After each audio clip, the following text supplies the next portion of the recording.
Good morning. So start करते हैं ये वाला लेक्चर। लास्ट जो हम लोगों ने स्टॉप किया था वहीं से कंटिन्यू करेंगे। एज यू कैन सी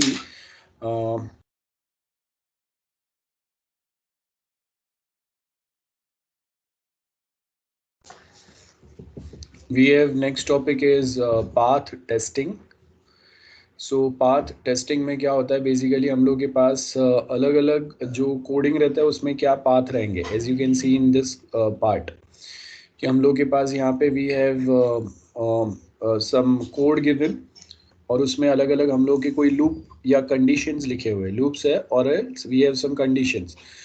तो क्या इनपुट डालेंगे हम लोग, कहाँ से कैसे प्रोसेस करेंगे। जैसे यहाँ से हम लोगों ने क्या बोला है, we have a path 1 2 3 4, and 4 से अभी आपका पाथ जो है वो चेंज होगा। 4 पे suppose we have if condition, so if condition is true तो आप 5 से 7 पे होते हुए जाएंगे। And if condition is false तो 6 to 7 होते हुए हम लोग 8 पे जाएंगे। देन 8 पे अगेन इफ 8 इज ट्रू तो 9 11 12 पे जाएंगे। इफ 8 इज फॉल्स तो हम लोग 16 से डायरेक्टली 17 पे, that is end of loop हो जाएगा, एंड ऑफ कंडीशन हो जाएगा आपका। So that is what we mean by are different conditions. I hope this is clear to everyone.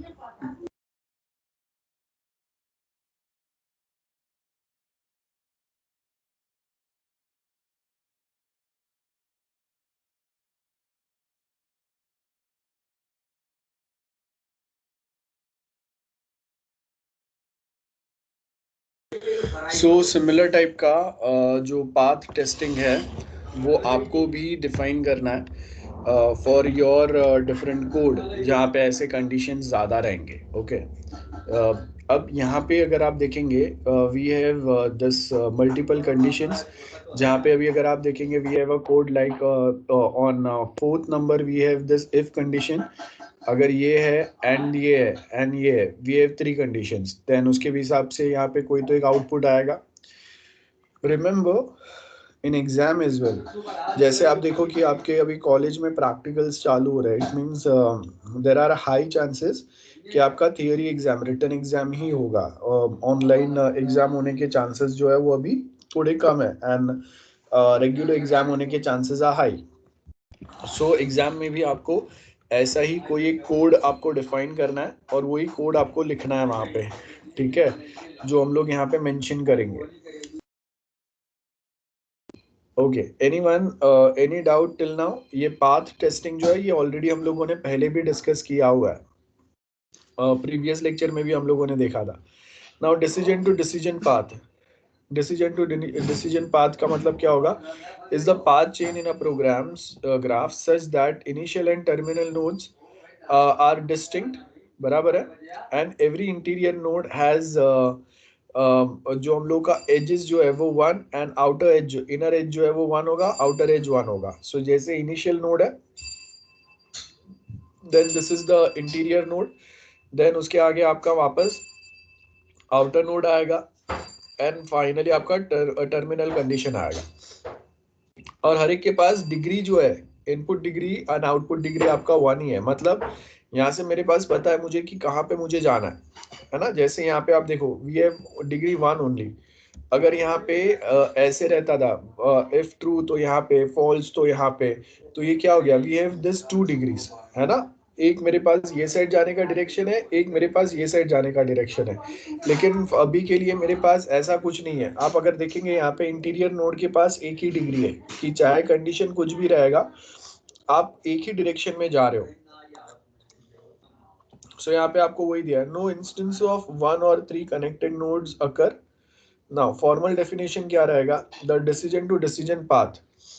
अब केस वन में क्या बोला है, consist of single node with input degree 0, then consist of single nodes with output degree 0, then consist of single node with input degree which is greater than or equal to 2, और output degree which is greater than or equal to 2। मतलब क्या है कि आपके पास दो path अलग अलग हो सकते हैं, या दो से ज्यादा पाथ हो सकते हैं। जैसे कुछ एग्जाम्पल्स जो हम लोगों ने अगर ट्रेन टिकट बुकिंग में देखे, वैसा कुछ आपका यहाँ पे भी हो सकता है, बराबर है, जिसको हम लोग बोलते हैं DD path.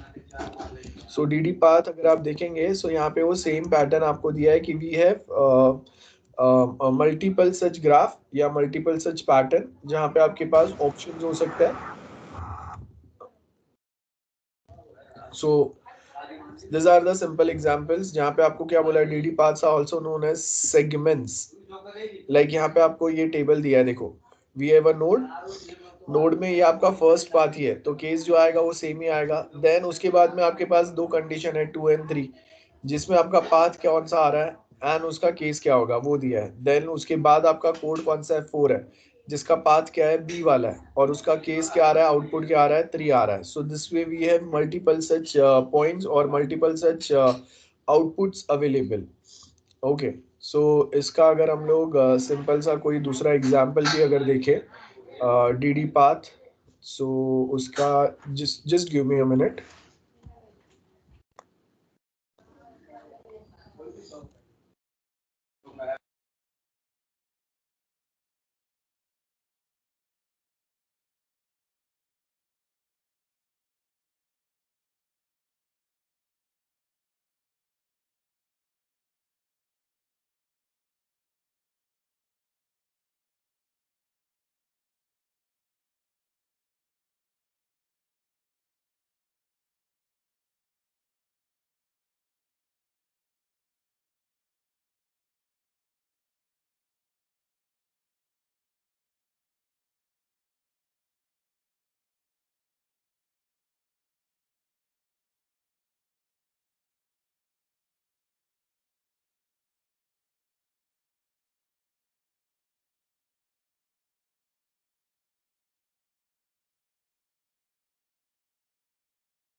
So will just take a look at this example quickly, then वापस हम लोग थियरी पे कंटिन्यू करेंगे.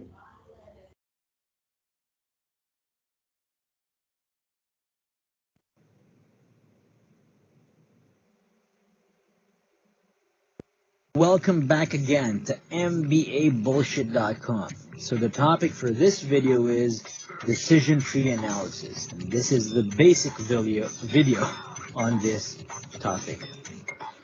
All right, so remember you can always go back to MBAbullshit.com. So this video completely explains the very basic decision tree concept. After this, you'll be ready for my next video on decision tree. So let's start with a story. Let's say you can choose between two business projects, either a candy shop or a lemonade stand. All right? And let's say that the candy shop can earn up to $100 and the lemonade stand can earn up to $90. Which one should you do? Of course, the answer is quite easy and obvious. You should choose the candy shop in this simple situation. The what if, okay, but what if, let's take the story a step further. What if the candy shop had a 50% chance of success and it also had a 50% chance of failure? And if your candy shop is a success, you would earn $100. If it was a failure, you would lose $30. See, that's a negative sign there, a negative 30. On the other hand, if you have a lemonade stand, you also have a 50% chance of success and a 50% chance of failure. If it's a success, you would probably earn $90. If it's a failure, you would probably lose $10. Which one do you choose now? Okay, so now it's not so simple. You would use a simple formula like this. Okay, and it would look like this.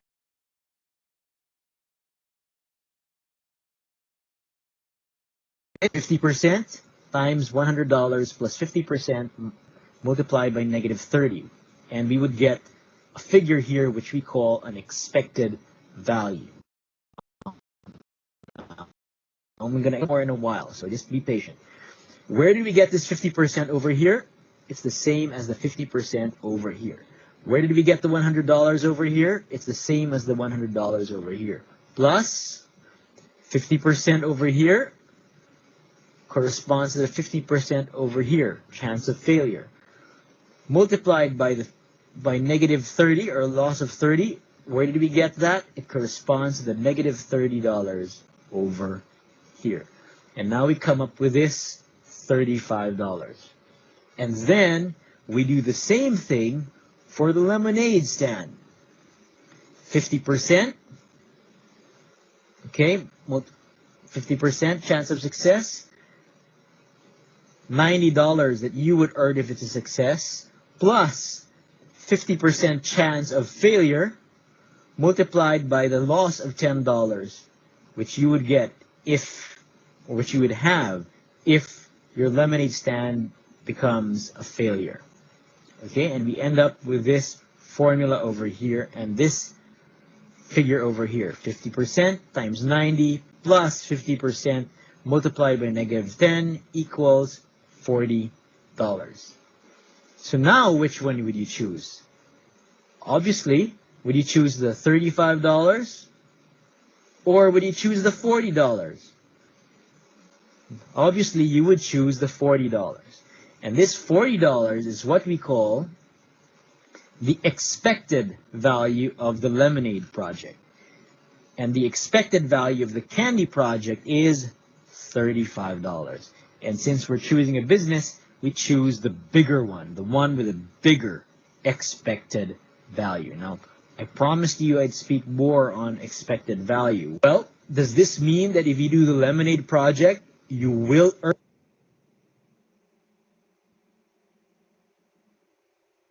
Okay, so हम लोग certain decision tables जो है वो ऐसे business decision लेने के लिए भी यूज कर सकते हैं. That was the simple scenario जो हम लोग डिस्कस कर रहे थे.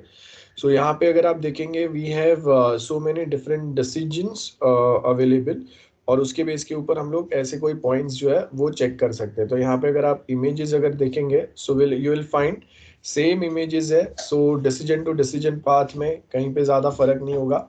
इट इज़ द ओनली कि हम लोग यहाँ पे क्या करेंगे, जहां पे ये देखो यहाँ पे आपको दिया है कोई एक पॉइंट.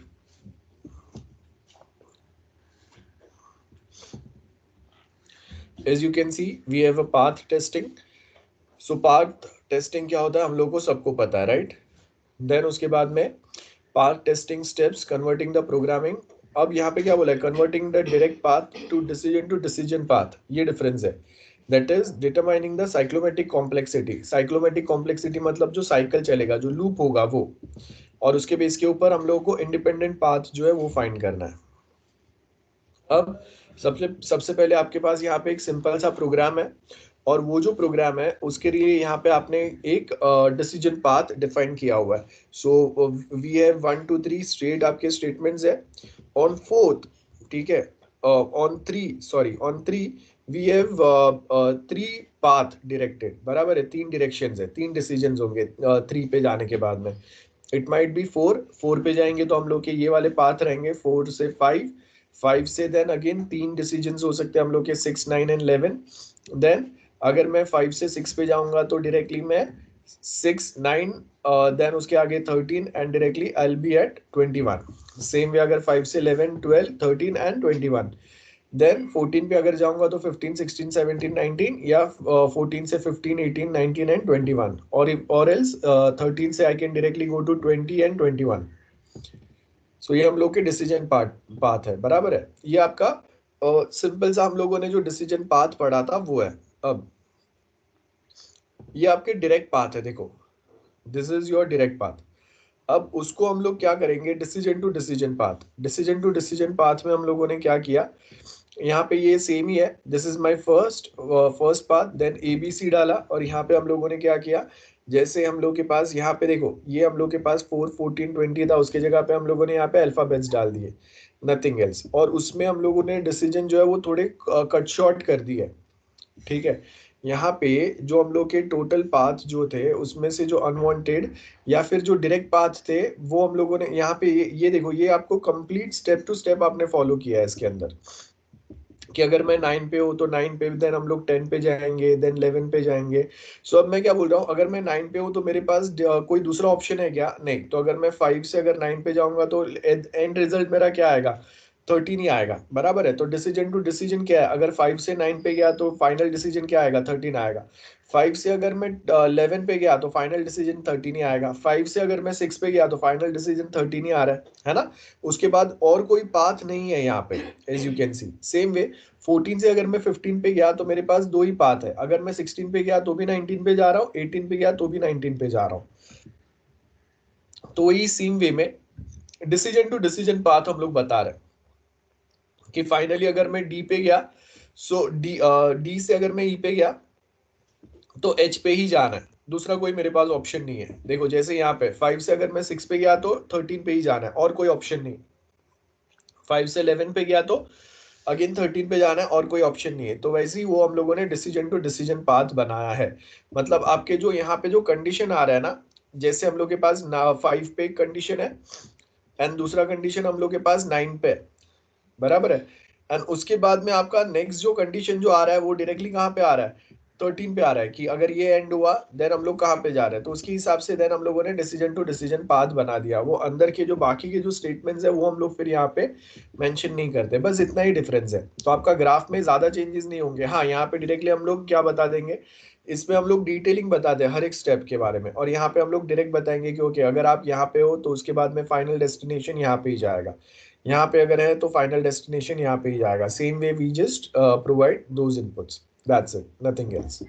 देन उसको यहाँ पे वही सेम वे में हम लोगों ने यहाँ पे बताया, देखो इन डिग्री अगर आपका क्या है तो उसके हिसाब से हम लोग क्या बताएंगे। सो सपोज हम लोगों ने यहाँ पे then we talk about cyclomatic complexity. Cyclomatic complexity का मतलब क्या होता है, आपके पास नंबर ऑफ एजेस कितने, नंबर ऑफ नोड्स कितने। नोड्स का मतलब है कि वो जो सर्कल पॉइंट्स है those are number of points, ठीक है। एजेस अगर हम यहाँ पे बात करेंगे, एक सेकेंड। सो देखो ये जो लाइन जो है, एरोज जो है, दिस आर द एज। तो यहाँ पे अगर आप देखेंगे नंबर ऑफ एजेस, डीडी में आपके नंबर ऑफ एजेस कितने हैं। एंड नोड्स मतलब ये A B I C D E F G, ये जो है दिस आर द नोड्स, ठीक है, जो सर्कल है। सो यहाँ पे अगर आप देखेंगे आपको क्या बोला है, E is number of edges, N is number of nodes, P is number of connected region. So connection कहाँ से कितने कनेक्टेड रीजन बन रहे हैं, है ना। आपका टोटल ये जो डायग्राम है, द प्रीवियस डायग्राम, इसमें आपके कनेक्टेड रीजन कितने बन रहे हैं टोटल, तो वो हम लोग रिप्रेजेंट करते हैं, that is with the help of P.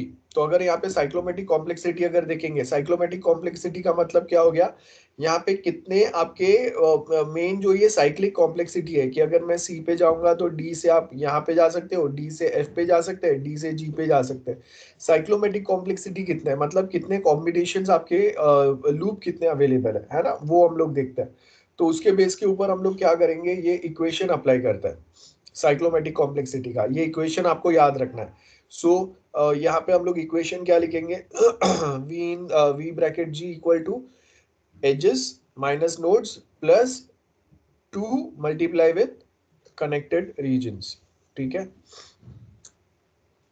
तो जैसे वो जो डायग्राम हम लोगों ने देखा डिसीजन टू डिसीजन पाथ या डायरेक्ट वाला जो था, तो उसमें हम लोग फाइंड करेंगे नंबर ऑफ एजेस कितने। नंबर ऑफ एजेस कैसे फाइंड करेंगे, नंबर ऑफ लाइन कितने। देखो यहाँ पे अगर मैं बोल रहा हूँ this is 1 line, 2 3 4 5 6 7 8 9 10 11 12 13 14 15 16 17 18 19 20 and 21। Sorry ये मैंने दो बार काउंट कर दिया। सो टोटल 20 पाथ है आपके पास, सॉरी 20 एजेस है।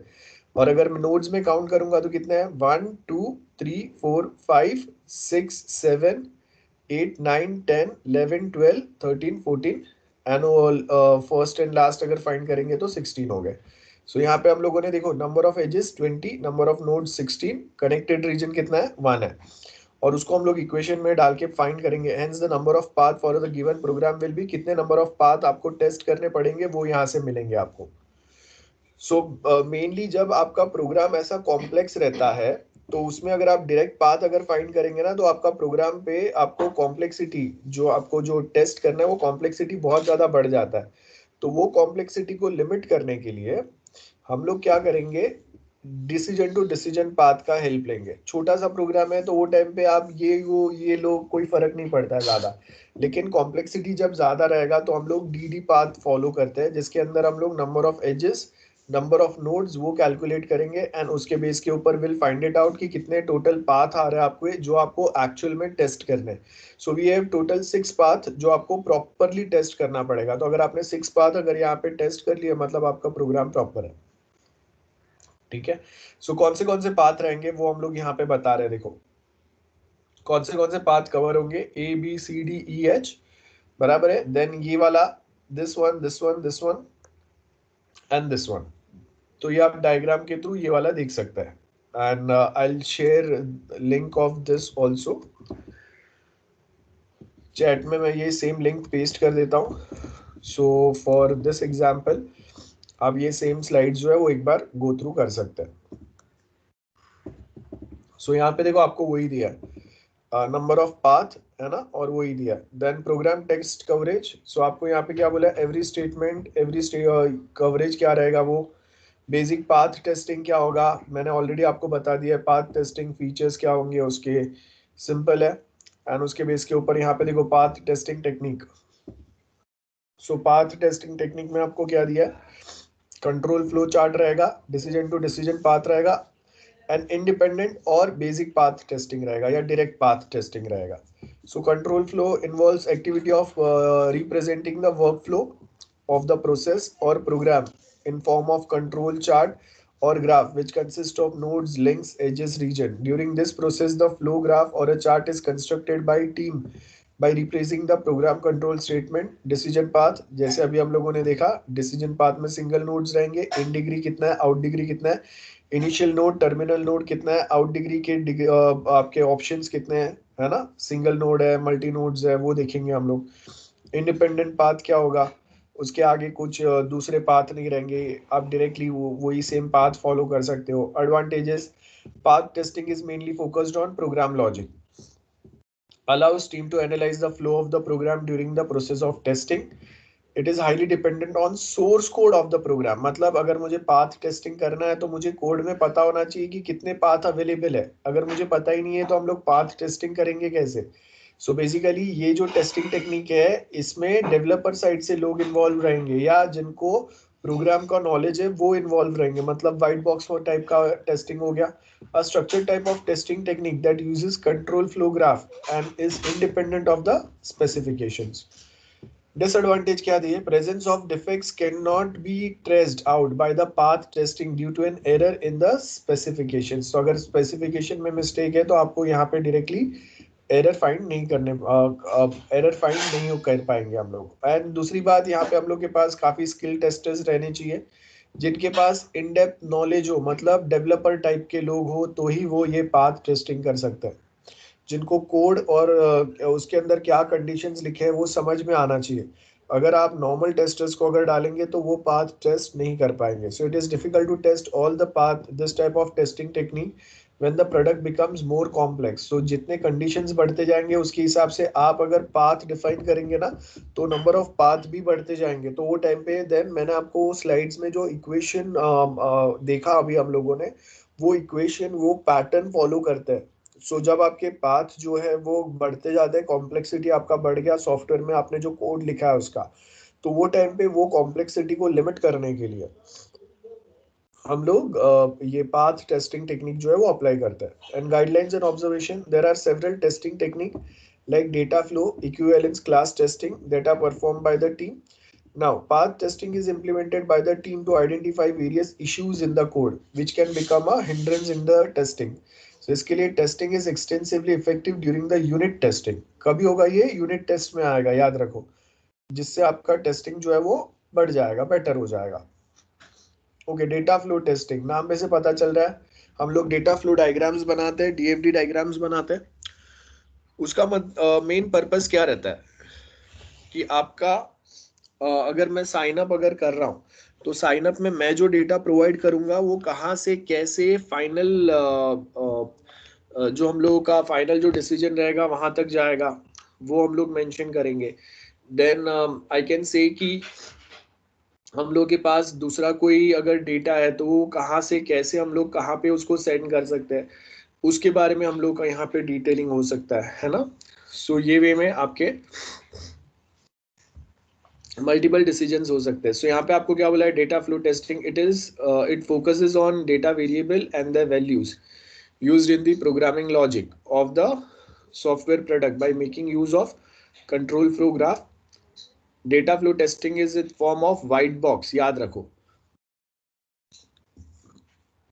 मेनली आपके वेब फॉर्म में से डेटाबेस के कौन से टेबल में डेटा एंटर होगा, मॉडिफाई होगा, और अगर मैं डिमांड करूंगा तो वो वापस डेटाबेस में से फेच होके फाइनली बाहर कैसे यूजर को कैसे आउटपुट मिलेगा, ये सब यहाँ पे आएगा. सो data flow testing is a form of white box and structural testing, जहाँ पे हम लोगों ने फ्रंट एंड या आपका जो main programming object oriented programming language है उसको डेटाबेस से कैसे कनेक्ट किया है.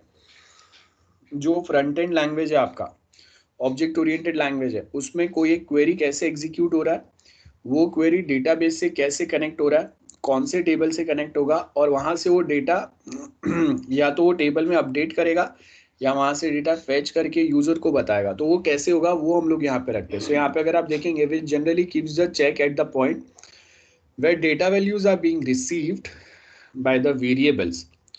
तो जैसे अगर मैंने बोला साइन अप है, तो जब मैं अगर साइन अप का फॉर्म बनाऊंगा तो आप जो भी डेटा एंटर करेंगे उसमें आपका यूजर नेम, आईडी है सपोज, अगर स्टूडेंट है तो चलो वो साइन अप कर रहा है तो वो अपना वो रोल नंबर या सैप आईडी एंटर करेगा, देन नेम एंटर करेगा, ईमेल आईडी एंटर करेगा, मोबाइल नंबर. तो सपोज मैंने क्या किया, नेम के लिए मैंने स्ट्रिंग टाइप का वेरिएबल क्रिएट किया, मोबाइल नंबर के लिए इंटीजर टाइप का, देन रोल नंबर के लिए या सैप आईडी के लिए वापस स्ट्रिंग टाइप का, because SAP ID is going to be combination of I can say कि अल्फाबेट्स एंड नंबर्स. अगर सिर्फ नंबर है तो वापस यहाँ पे मैं इंटीजर लूंगा या लॉन्ग इंट लूंगा अगर बड़ा नंबर है तो ये हिसाब से मैंने क्या किया, सारे वेरिएबल्स क्रिएट किए, और ये वेरिएबल्स में यूजर जो वैल्यू एंटर करेगा वो ये वेरिएबल में स्टोर होगा. एंड उसके बाद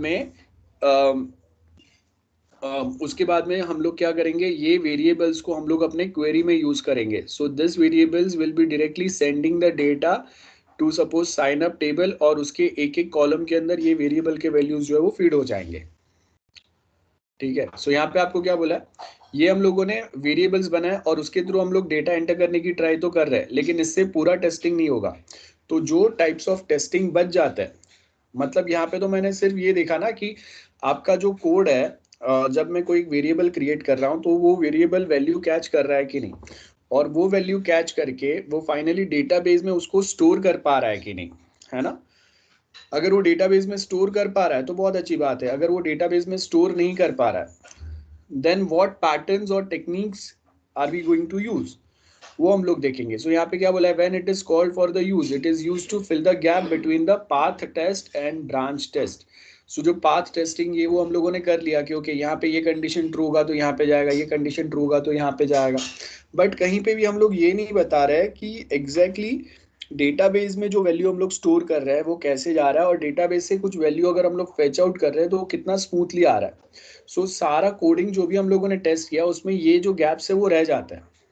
और मेन जो बहुत बार एरर्स आते हैं आपको जब हम लोग एप्लीकेशन बनाते हैं, तो मोस्ट ऑफ एरर्स आपको देखो आपको पता चलेगा कि मेन आपके एरर्स जो आते हैं ना वो डेटाबेस कनेक्टिविटी का आता है, कि या तो आपका डेटाबेस में ऐड, अपडेट, डिलीट, मॉडिफाई, ये 4 टाइप के एरर्स आते हैं आपको.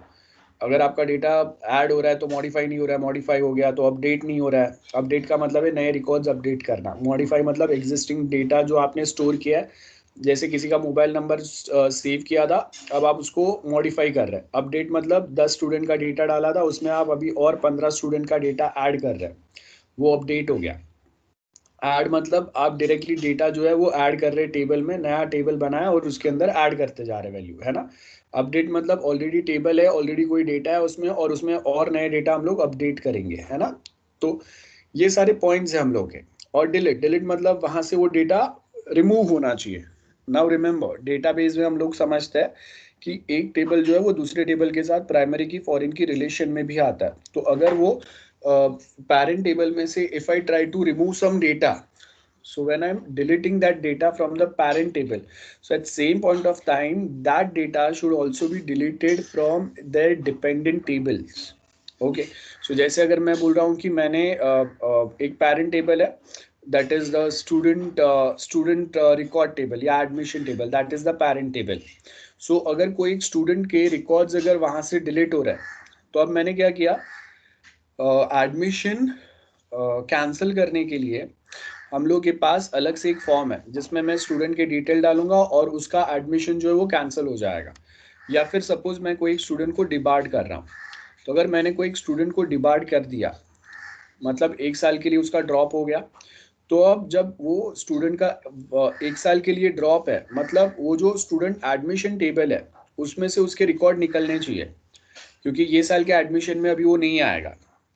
एंड अगर ये साल के एडमिशन में वो नहीं आ रहा है, तो फिर जब रिजल्ट टेबल जो आएगा या एग्जाम टेबल जो आएगा, उसके अंदर भी ये जो स्टूडेंट होगा उसके डिटेल वहां पे भी नहीं आने चाहिए। आई होप आप लोगों को समझ में आ रहा है मैं क्या बोल रहा हूँ। सो अगर मैंने एग्जाम जैसे अगर प्राइमरी की फॉरेन की रिलेशन नहीं है student admission table and exam table के बीच में, तो क्या होगा, जब कोई एक नया एडमिशन ऐड हो रहा है, अपडेट हो रहा है, मॉडिफाई हो रहा है या डिलीट हो रहा है, तो वो सेम डिटेल्स जो है वो एग्जाम टेबल में अपडेट नहीं हो रहा है। तो क्या होगा, कोई एक स्टूडेंट डीबार्ड हो गया है तो भी उसके नाम के हॉल टिकट जनरेट होगा, उसके नाम पे रिजल्ट जनरेट होगा, है ना। और कोई एक न्यू एडमिशन आया है, सपोज उसका एंट्री वहां पे जा नहीं रहा है, then that will create a problem, क्योंकि एज पर आर रिकॉर्ड एक भी स्टूडेंट एब्सेंट नहीं था।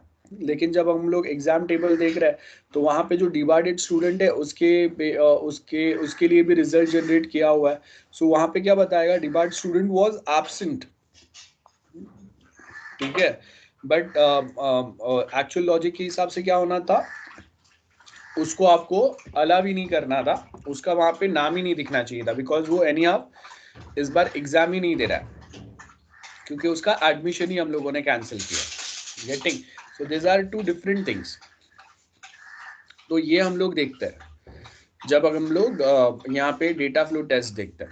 सो यहाँ पे क्या बोला है, the basic idea behind this form of testing is to reveal the coding error and mistakes, कि आप डेटाबेस में अपडेट कर पा रहे हो कि नहीं। और डेटाबेस में अगर मैं कुछ चेंजेस कर रहा हूँ, डिलीट कर रहा हूँ, तो उससे डिपेंडेंट, मतलब पेरेंट टेबल में से अगर मैं कुछ डिलीट करूंगा, तो वो सेम चीजें चाइल्ड टेबल में से चाइल्ड टेबल पे भी अफेक्ट होना चाहिए।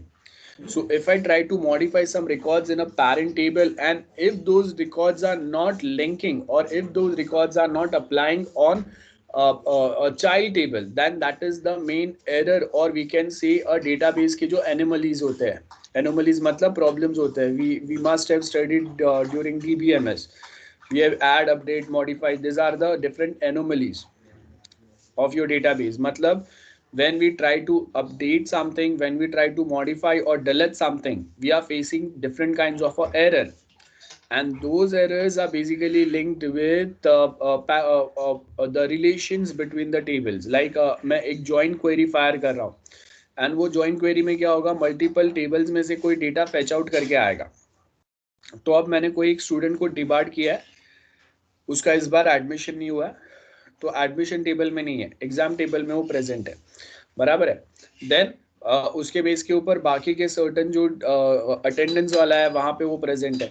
तो अब क्या होगा, स्टूडेंट डिबार्ड है कि नहीं हम लोग को पता नहीं चलेगा, बिकॉज कहीं कहीं पे उसका एडमिशन जो है वो सपोज कैंसिल बता रहा है, देन कहीं पे वो बता रहा है कि एग्जाम दे रहा है वो, देन अटेंडेंस में बता रहा है क्योंकि उसका ये सब्जेक्ट में 5% अटेंडेंस है, ये सब्जेक्ट में 0% अटेंडेंस है। तो अगर उसके अटेंडेंस रिपोर्ट भी अगर जनरेट कर रहा है, सो इफ स्टूडेंट इज डिबार्डेड, सो उसके ये डेटाबेस में ये एनोमलीज या प्रॉब्लम्स नहीं आने चाहिए. If student is debarred, so anyhow is not going to attend the lecture. So if I am displaying the information there stating that this student's attendance is 0% for this subject, 1% for this subject, है ना, या फिर again 0% for this subject, then that creates a problem. So ऐसे problems हम लोग के नहीं आने चाहिए. ठीक है, वो हम लोग चेक करेंगे. सो ये जो टेस्टिंग है, ये जो चेकिंग है, ये आप जब पाथ टेस्ट या decision to DD path test ये सब जो करते हैं तभी नहीं आता है. वो सारे कभी आएंगे जब हम लोग database connectivity, front end back and का जो कनेक्टिविटी है वो वेरीफाई करते हैं, तब आता है. सो यहाँ पे अगर आप देखेंगे, all data variable present in programming have been initialized और नॉट. बराबर है. सबसे पहले तो ये देखेंगे हम लोग. एंड प्लस कौन सा वेरिएबल डेटाबेस के कौन से कॉलम के कौन से फील्ड के साथ कनेक्टेड है. जैसे अगर मैं बोल रहा हूँ कि रोल नंबर वाला मैंने वेरिएबल बनाया या सैप नंबर सैप आईडी वाला, तो स्टूडेंट एडमिशन टेबल में भी जो सैप आईडी वाला कॉलम रहेगा उसके साथ में दिस वेरिएबल इज कनेक्टेड. तभी तो आप देखो कि डेटाबेस का जो सैप आईडी वाला कॉलम है उसका डेटा टाइप भी इंटीजर है एंड ये वेरिएबल का डेटा टाइप भी इंटीजर होगा. तभी सैप आईडी वाले वेरिएबल में से डेटा जो हम लोगों का एडमिशन टेबल में सैप आईडी वाला जो कॉलम है उसमें जाएगा. याद रखो, अगर डेटाबेस डिफरेंस हुआ तो भी आपका डेटा फीड नहीं होगा. बहुत बार ये प्रॉब्लम होता है. जैसे मैंने क्या किया, जो डेटाबेस जो मैंने बनाया और उसमें मैंने जो सैप आईडी वाला कॉलम क्रिएट किया है, उसके अंदर वो सैप आईडी वाले कॉलम का डेटा टाइप जो है वो है नंबर. जहाँ पे मैंने वहाँ पे मेंशन किया है कि मैक्सिमम सैप आईडी का जो साइज रहेगा वो सपोज 9 डिजिट्स रहेंगे, 9 डिजिट्स. ठीक है. अब जब अगर मैं इंटीजर वेरिएबल के through if I try to store 9 digits, suppose it is not allowing me, तो मैंने क्या किया, लॉन्ग इंट यूज किया, चलेगा. लेकिन सपोज बाई चांस अगर मैंने वहाँ पे डेसिमल टाइप का मैंने अगर फ्लोटिंग पॉइंट या डेसिमल डेटा टाइप अगर यूज कर लिया, तो क्या होगा, डेटा जो है वो मैच नहीं कर रहा है. बिकॉज डेटाबेस में मैं इंटीजर नंबर एक्सेप्ट कर रहा हूँ, यहाँ पे मैंने डेटा टाइप चेंज कर दिया.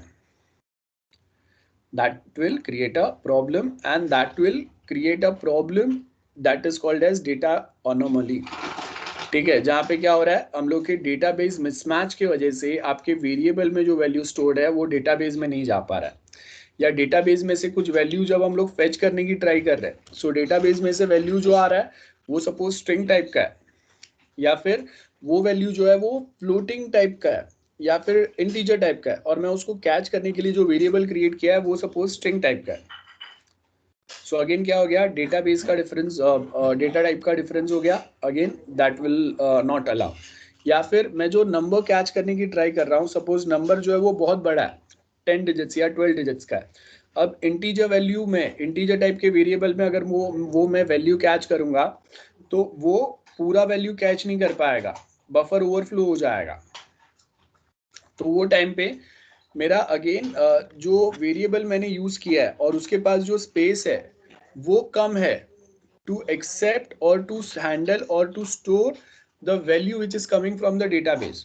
सो अगेन वो टाइम पे क्या होगा, बफर ओवरफ्लो या ऐसा कोई एरर आएगा, हम लोग को समझेगा नहीं. लेकिन मेन रीजन क्या है कि आप जो डेटा या नंबर कैच कर रहे हो वो 12 डिजिट है और इंटीजर का लिमिट सपोज मैं बोल रहा हूँ सिर्फ 6 डिजिट या 8 डिजिट का है. तो अभी आपको प्रॉब्लम क्या हो गया, जहाँ पे आपने इंटीजर वेरिएबल क्रिएट किया है प्रोग्रामिंग में स्टूडेंट का सैप आईडी एक्सेप्ट करने के लिए, उसको आपको इंटीजर से मॉडिफाई करके लॉन्ग इंट करना पड़ेगा.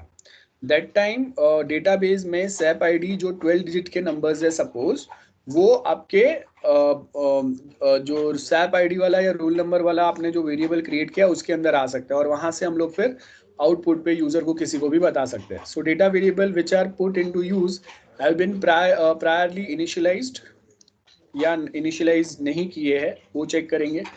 Initialise data variable have been used at least once in the programming code. Use of testing, अब ये तो बहुत सिंपल है, अब ये मैं यहाँ पे बताने की ज़रूरत नहीं है. Definition, data variable are defined, created, initialize. Usage क्या रहेगा, declare variables may be used in programming in two form as the part of predicate. predicate क्या होगा, like suppose if A is greater than B, and in the computational part, when the data items are involved in the calculation to give some output, है ना. So यहाँ पे मैंने सिर्फ condition डाला है, प्रेडिकेट्स डाला है, एंड दूसरे इसमें मैंने सपोज परसेंटेज जनरेट करने के लिए, रिजल्ट जनरेट करने के लिए, ग्रेड असाइन करने के लिए अलग अलग कैलकुलेशंस लिखे. देन नेक्स्ट इज डिलीट और किल. So memory allocated to variable gets freed and is put in some for the other use. Now types of perform data flow testing, static and dynamic. Static नाम से पता चल रहा है. In static, study and analysis of the code is done without performing the actual execution of the code, as wrong header files है, library या syntax errors कहीं पे है ना. So यहाँ पे हम लोग वो सारे चीजें चेक करते हैं, और you can say dry run कर रहे हैं हम लोग static test. Dynamic test, static test में बेसिकली क्या होगा, आपने जो कोडिंग किया है, सपोज मैंने कोई कोड किया है, तो उसमें मैंने जो फंक्शंस क्रिएट किए, सो वो फंक्शन में मैंने उसके जो like public private access specifiers properly mention किए हैं कि नहीं. अगर इनहेरिटेंस है, तो अगर मैं अगर कोई एक फंक्शन को पेरेंट के पास से इनहेरिट कर रहा हूँ चाइल्ड क्लास में, तो वो फंक्शन प्रोटेक्टेड ही होना चाहिए, प्राइवेट या पब्लिक नहीं होना चाहिए. अदरवाइज इनहेरिटेंस का जो मेन कंसेप्ट है वो मॉडिफाई हो जाएगा. अब देखो, अगर मेथड अगर प्राइवेट रहेगा तो एनी हाउ वो दूसरे कोई भी चाइल्ड क्लास में भी इनहेरिट नहीं होगा. पब्लिक रहेगा तो इनहेरिटेंस यूज करो मत करो फर्क नहीं पड़ता है, क्योंकि एनीवन कैन एक्सेस इट. तो कंपलसरी वो क्या होना चाहिए, प्रोटेक्टेड होना चाहिए.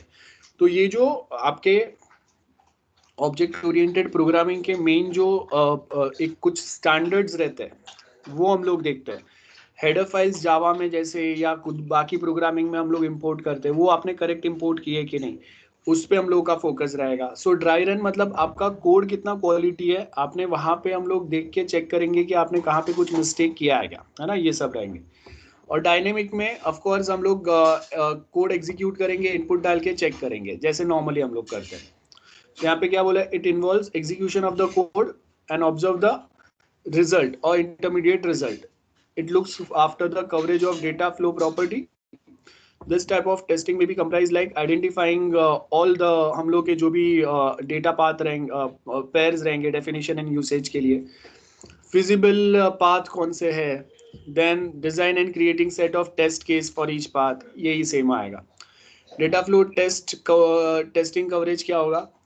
सो यहाँ पे सबसे पहले क्या बोला है, the coverage of the data flow in terms of सब पाथ और अ कंप्लीट पाथ. मतलब जितने भी पॉसिबल कॉम्बिनेशंस रहेंगे, जितने भी पॉसिबल पाथ रहेंगे, वो आपको सारे टेस्ट करने हैं.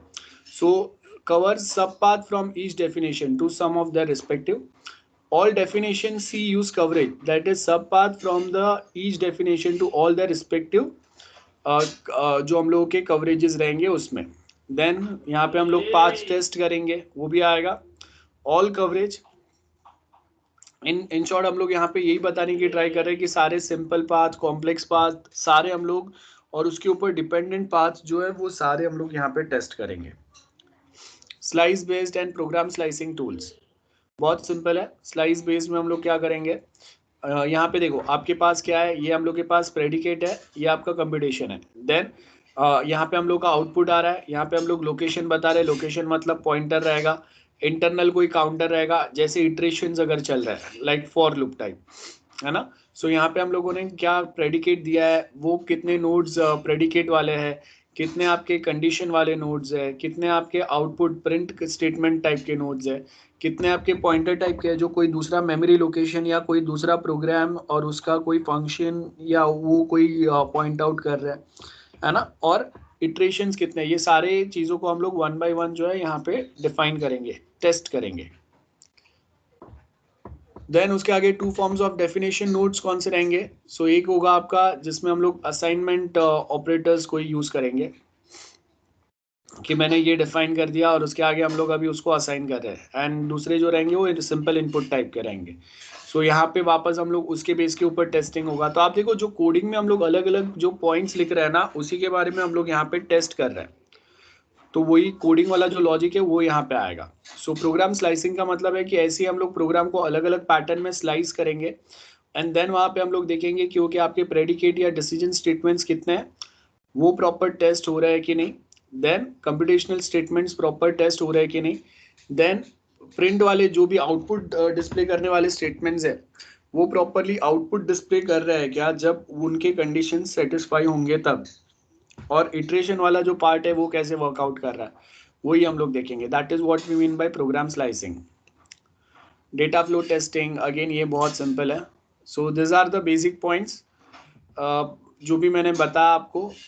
This is the end of unit 3 और ये आपके क्वेश्चंस है. Let me know if you have any doubts.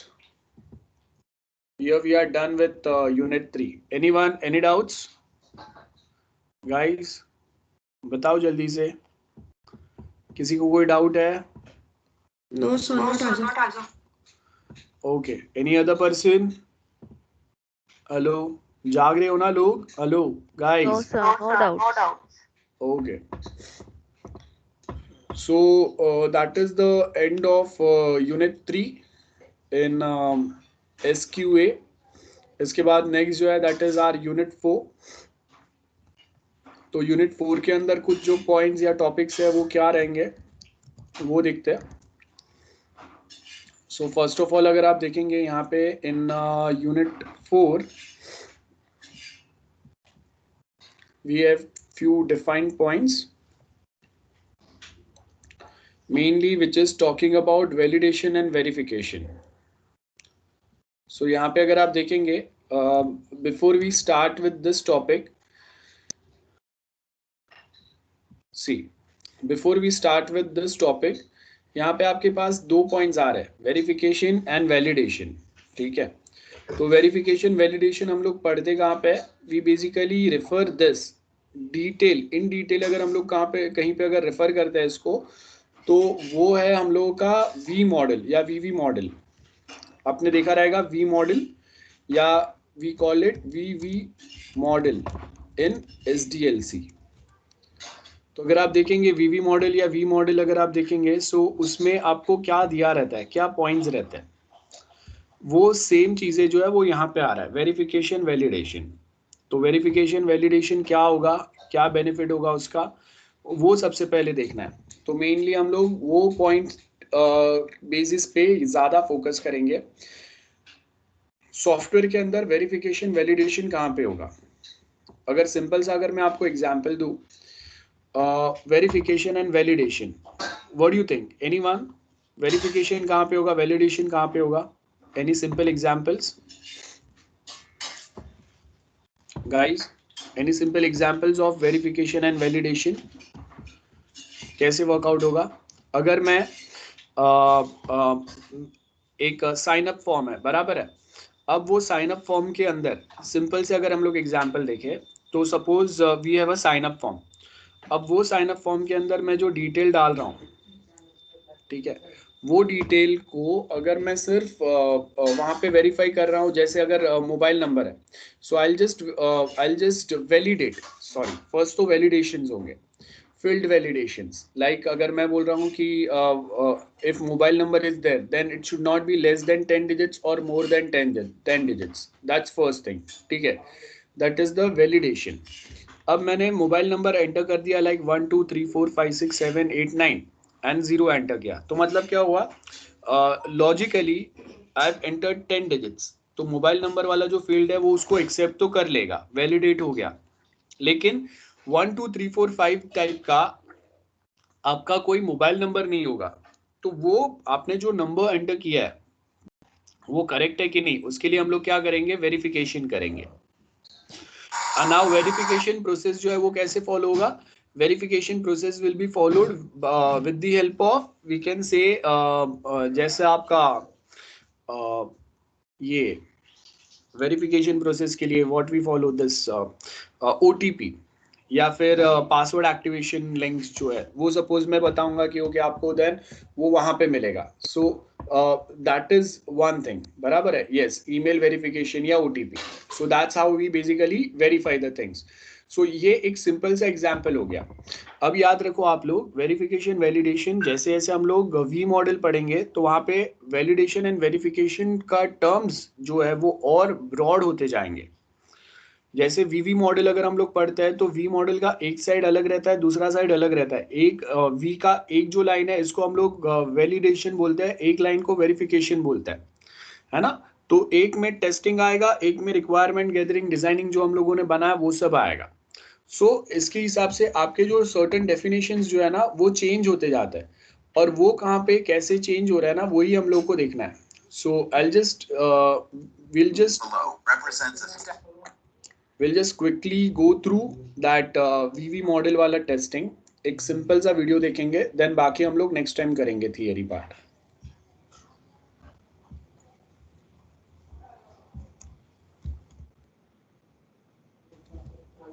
To develop a custom software for a client. Each block below represents a step required to develop the software. Irrespective of your technical background, try and make an educated guess about the sequence of steps you will follow to achieve the task. The correct sequence would be: gather as much information as possible about the details and specifications of the desired software from the client.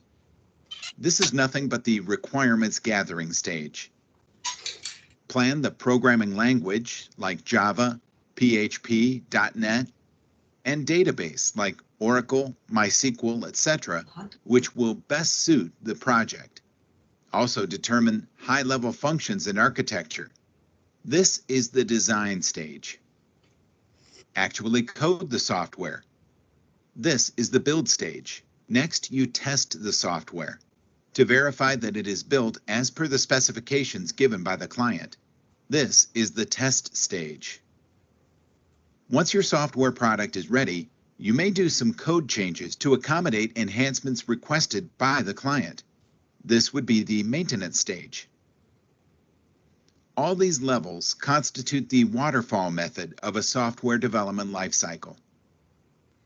As you may observe, testing in the model starts only after implementation is done. But if you are working on a large project where the systems are complex, it's easy to miss key details in the requirements phase itself. In such cases, an entirely wrong product will be delivered to the client. You will have to start afresh with the project.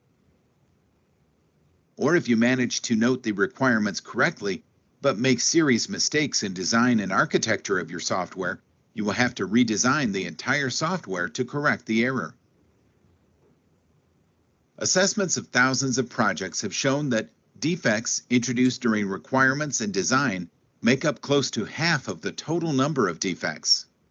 Also, the costs of fixing a defect increases across the development lifecycle. The earlier in the life cycle a defect is detected, the cheaper it is to fix. As they say, a stitch in time saves 9.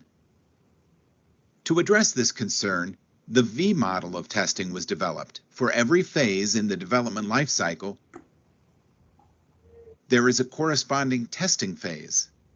The left side of the model is the software development life cycle, SDLC. The right side of the model is the software test life cycle, STLC. The entire figure looks like a V, hence the name V model. In this figure, you'll find a few stages different from the waterfall method. These differences, along with the details of each testing phase, will be discussed in a later tutorial.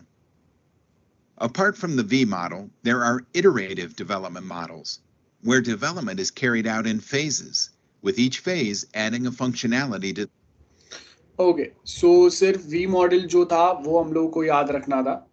So I'll just share that one picture, one diagram with you here, as you can see. So वो जो V model वाला जो point है वो सिर्फ आपको याद रखना है. So सॉफ्टवेयर इंजीनियरिंग जो SY में हम लोगों ने सब्जेक्ट पढ़ा था उसमें से V model वाला जो पार्ट था that would be helpful here for this specific chapter. ठीक है. So that is the basic about unit 4. Next time we'll start with unit 4. आज अभी मैं नहीं करा रहा हूँ. If you have any doubts, then let me know. हम लोग डिस्कस कर लेते हैं. Any doubts? Anyone? V model next time हम लोग स्टार्ट करेंगे. मैं आपको वापस उसके डिटेलिंग बताऊंगा, बट इट्स योर रिस्पॉन्सिबिलिटी कि आपको वो पढ़ के आना है. जो बेसिक अभी हम लोगों ने देखा उसके हिसाब से जो डायग्राम मैंने शेयर किया है, तो इतना बेसिक तो आपको याद रहना चाहिए. एंड देन इन डिटेल हम लोग वेरिफिकेशन वैलिडेशंस कैसे कैसे चेंजेस होंगे आगे, और वो हम लोग देखेंगे. Any doubts anyone? Okay, so I hope no doubts.